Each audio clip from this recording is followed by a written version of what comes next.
व्यासेन ग्रथितां पुराणमुनिना मध्ये महाभारतम्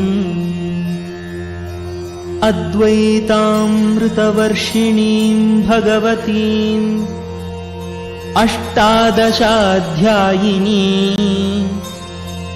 अम्ब त्वामनुसन्दधामि भगवद्गीते भवद्वेषिणी।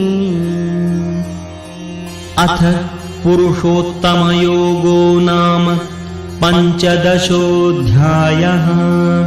श्रीभगवानुवाच ऊर्ध्वमूलमधः शाखम् अश्वत्थं प्राहुरव्ययम् छन्दांसि यस्य पर्णानि यस्तं वेद स वेदवित्।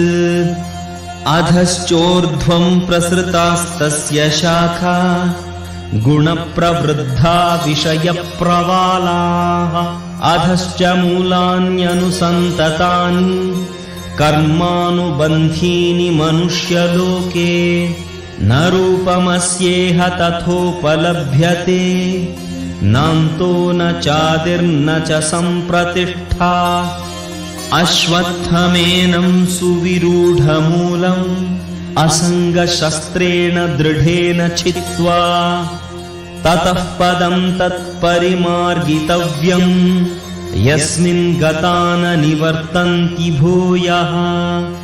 तमेव चाद्यं पुरुषं प्रपद्ये यतः प्रवृत्तिः प्रसृता पुराणी। निर्मानमोहाजितसङ्गदोषा अध्यात्मनित्या विनिवृत्तकामाः। द्वन्द्वैर्विमुक्ताः सुखदुःखसञ्ज्ञैः गच्छन्त्यमूढाः पदमव्ययं तत्। न तद्भासयते सूर्यो न शशाङ्को न पावकः यद्गत्वा न निवर्तन्ते तद्धाम परमं मम। ममैवांशो जीवलोके जीवभूतः सनातनः। मनः षट्ठानीन्द्रियाणि प्रकृतिस्थानि कर्षति। शरीरं यदवाप्नोति यच्चाप्युत्क्रामतीश्वरः गृहीत्वैतानि संयाति वायुर्गन्धानि वाशयात्। क्षोत्रं चक्षुस्पर्शनं च रसनं घ्राणमेव च अधिष्ठाय मनश्चायं विषयानुपसेवते। उत्क्रामन्तं स्थितं वापि भुञ्जानं वा गुणान्वितं विमूढानानुपश्यन्ति पश्यन्ति ज्ञानचक्षुषः। यतन्तो योगिनश्चैनं पश्यन्त्यात्मन्यवस्थितं यतन्तोऽप्यकृतात्मानो नैनं पश्यन्त्यचेतसः। यदादित्यगतं तेजो जगद्भासयतेऽखिलं यच्चन्द्रमसि यच्चाग्नौ तत्तेजो विद्धि मामकम्। गामाविश्य च भूतानि धारयाम्यहमोजसा पुष्णामि चौषधीः सर्वाः सोमो भूत्वा रसात्मकः। अहं वैश्वानरो भूत्वा प्राणिनां देहमाश्रितः प्राणापानसमायुक्तः पचाम्यन्नं चतुर्विधम्।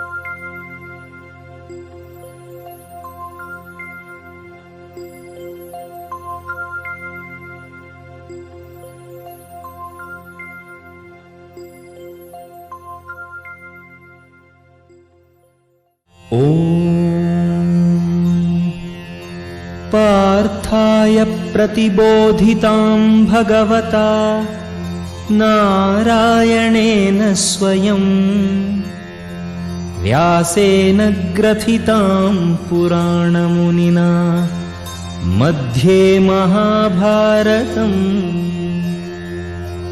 अद्वैतामृतवर्षिणीं भगवतीम् अष्टादशाध्यायिनी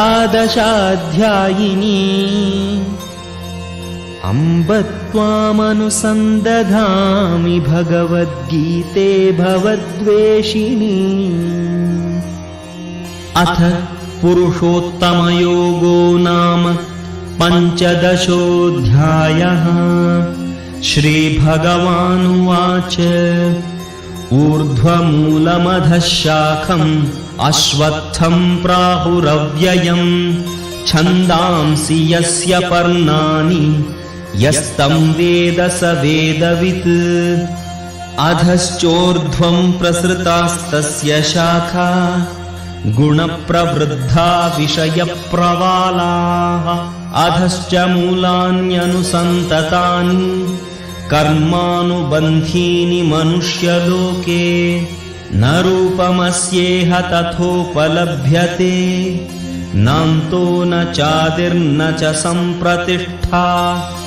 अश्वत्थमेनं सुविरूढमूलम् असङ्गशस्त्रेण दृढेन छित्त्वा ततः पदं तत्परिमार्गितव्यम् यस्मिन् गता न निवर्तन्ति भूयः। तमेव चाद्यं पुरुषं प्रपद्ये यतः प्रवृत्तिः प्रसृता पुराणी। निर्मानमोहाजितसङ्गदोषा अध्यात्मनित्या विनिवृत्तकामाः। द्वन्द्वैर्विमुक्ताः सुखदुःखसञ्ज्ञैः गच्छन्त्यमूढाः पदमव्ययं तत्। न तद्भासयते सूर्यो न शशाङ्को न पावकः यद्गत्वा न निवर्तन्ते तद्धाम परमं मम। ममैवांशो जीवलोके जीवभूतः सनातनः। मनः षट्ठानीन्द्रियाणि प्रकृतिस्थानि कर्षति। शरीरं यदवाप्नोति यच्चाप्युत्क्रामतीश्वरः गृहीत्वैतानि संयाति वायुर्गन्धानि वाशयात्। क्षोत्रं चक्षुस्पर्शनं च रसनं घ्राणमेव च अधिष्ठाय मनश्चायं विषयानुपसेवते। उत्क्रामन्तं स्थितं वापि भुञ्जानं वा गुणान्वितं विमूढानानुपश्यन्ति पश्यन्ति ज्ञानचक्षुषः। यतन्तो योगिनश्चैनं पश्यन्त्यात्मन्यवस्थितं यतन्तोऽप्यकृतात्मानो नैनं पश्यन्त्यचेतसः। यदादित्यगतं तेजो जगद्भासयतेऽखिलं यच्चन्द्रमसि यच्चाग्नौ तत्तेजो विद्धि मामकम्। गामाविश्य च भूतानि धारयाम्यहमोजसा पुष्णामि चौषधीः सर्वाः सोमो भूत्वा रसात्मकः। अहं वैश्वानरो भूत्वा प्राणिनां देहमाश्रितः प्राणापानसमायुक्तः पचाम्यन्नं चतुर्विधम्।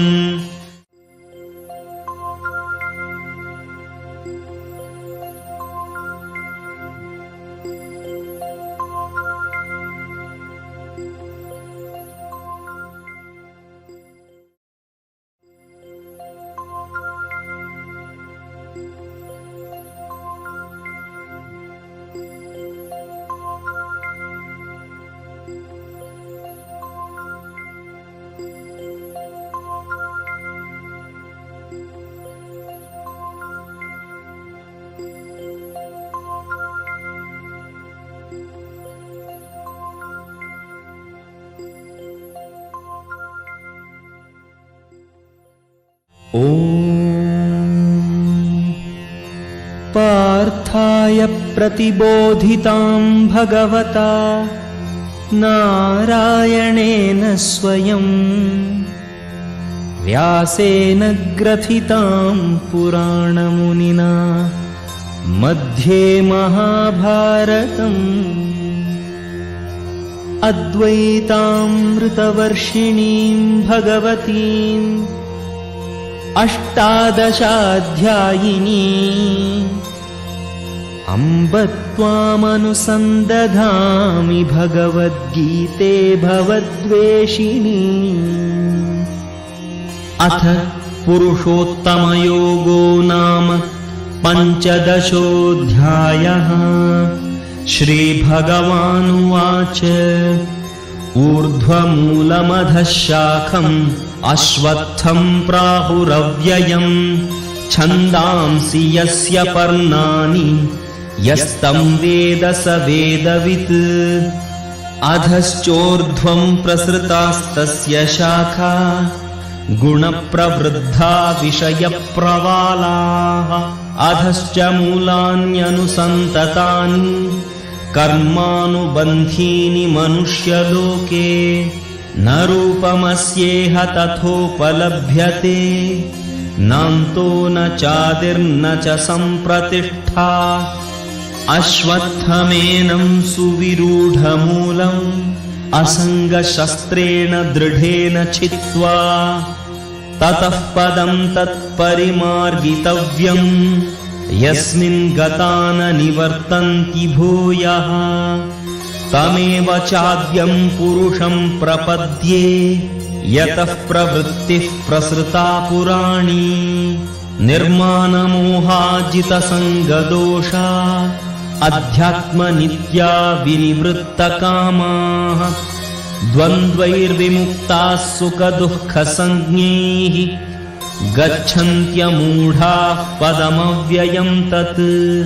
न तद्भासयते सूर्यो न शशाङ्को न पावकः यद्गत्वा न निवर्तन्ते तद्धाम परमं मम। ममैवांशो जीवलोके जीवभूतः सनातनः। मनः षट्ठानीन्द्रियाणि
Nithyanandam. Today, on the day of Amavasya, a few participants are offering the Maheshwara Puja at the Divine Lotus feet of the Supreme Pontiff of Hinduism, Jagadguru Mahasannidhanam, His Divine Holiness, Bhagavan Nithyananda Paramashivam. Requesting all the participants of Maheshwara Puja and members of the Nithyananda order to sit with your head, neck, and spine in a straight line. Now, requesting the listening of all the Maheshwara persons. Kindly have authentic listening to the truths behind the Maheshwara Puja. And if you agree, if you authentically cognize, understand, and respond that you agree to the truths behind the Maheshwara Puja, which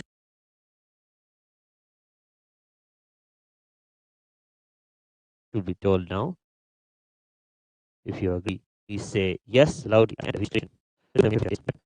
which is internally process, understand, and declare the truth that cosmic energy exists. Yes, I authentically cognize, which is internally process, understand, and declare the truth that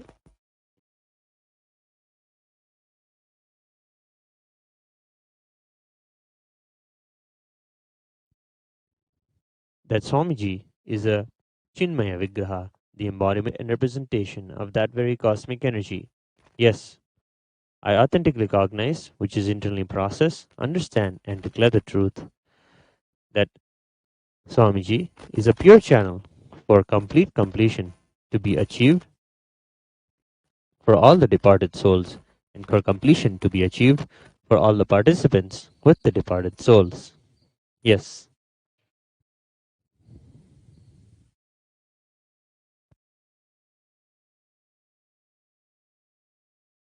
I authentically cognize, which is internally process, understand, and declare the truth that during the Maheshwara Puja, all the monastic members of the Nithyananda order become a pure channel for complete completion to be achieved for all the departed souls, and for completion to be achieved for all the participants with the departed souls.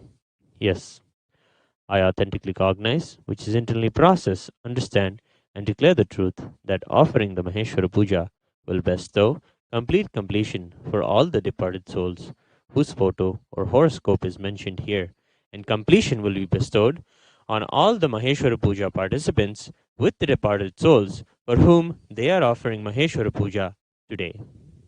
Yes. Let us now begin the rituals for the Maheshwara Puja.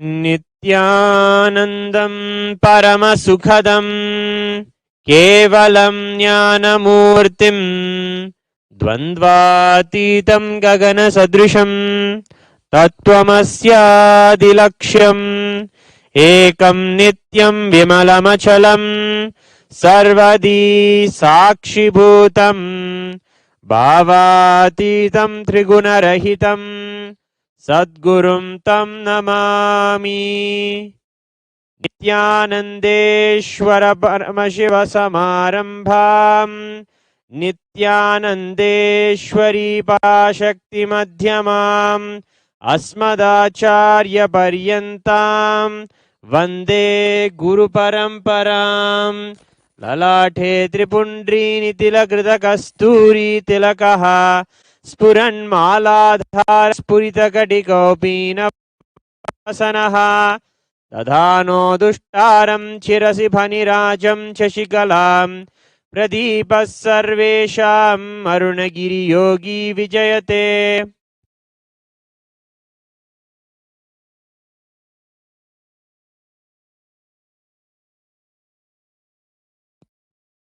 ममोपात्त samosa दुरितक्षयद्वारा भगवच्छ्री Paramshiva प्रीत्यर्थम् अद्य पूर्वोक्त एवं गुण विशेषेण विशिष्टयाम् अस्यां शुभतिथौ पटेल नामधेयस्य नीलेश पटेल नामधेयस्य चेतना पटेल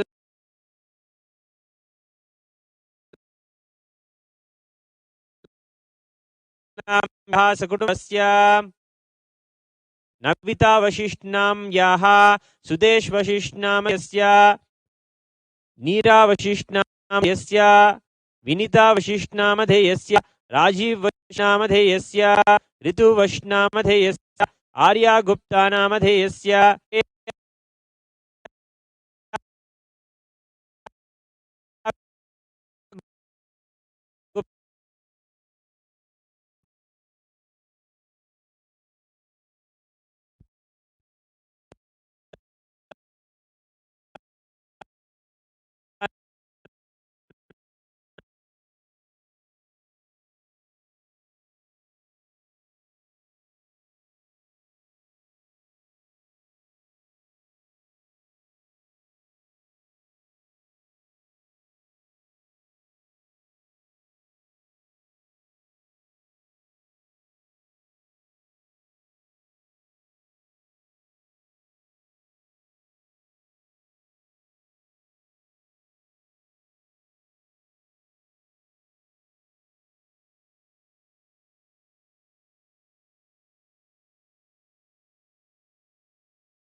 ज्ञान विज्ञान चक्रवर्ती सर्वजन संघ सद्यो दीक्षा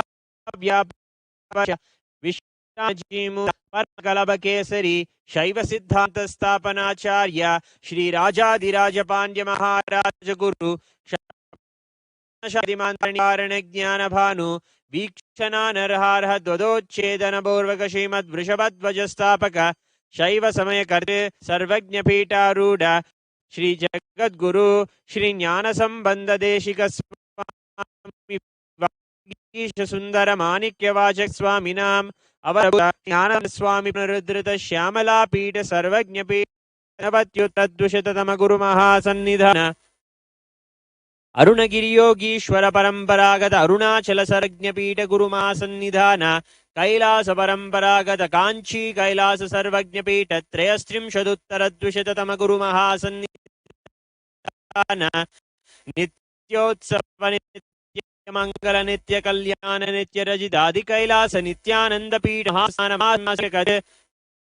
कैलास परंपरागत साक्षात श्री परमशिव समुद्भूत कैलास परंपरागत वैवस्वतनु इक्ष्वाकु हरिश्चंद्र भगीरथ श्रीरामचंद्र शूरसेन इत्याद्यनवच सार्वभौम चक्रवर्ती परंपरागत चतुष्टि योगिनी मंडिता चतुष्टि संप्रदाय प्रवर्तक मनुधर्म शासन सूर्यवंश प्राप्त सर्वज्ञ पीठ सांगी साम्राज्य मूर्ताभिषिक्त चूड़ामणे साक्षात श्री परमशिव उद्भूत कैलास परंपरा श्री कपिल महागुरु पुनरुद्धृत महानिर्वाणी पीठ मंडलेश्वर साक्षात श्री शिव समुद्भूत श्री महागणपति समारंभ अनवच्छिन्न पीठाधीश्वर गुरु परंपरा प्राप्त अटल पीठ अष्टोत्तर सहस्र श्री अटल पीठाधीश्वर धर्म मुक्ति स्वर्गपुर स्वर्ण पीठ त्रयोविंश गुरु महासन्निधान कैलास परंपरागत आदिपीठ सर्वज्ञ पीठ जगद्गुरु श्री कैलास पुनरुद्धारक श्री कैलास परमाचार्य श्रीमत् परमहंस परिव्राजकाचार्य वर्य सच्चिदानंद प्रणव स्वरूप श्रोत्रिय ब्रह्मनिष्ठा श्रीमद् जगद्गुरु श्रील श्री भगवत श्री नित्यानंद परमशिव श्री ज्ञान संबंध देशिक परमाचार्य स्वामिनां प्रीत्यर्थम पूर्वोक्तानां सर्वेषां जीवन मुक्ति प्राप्त्यर्थम एतेषां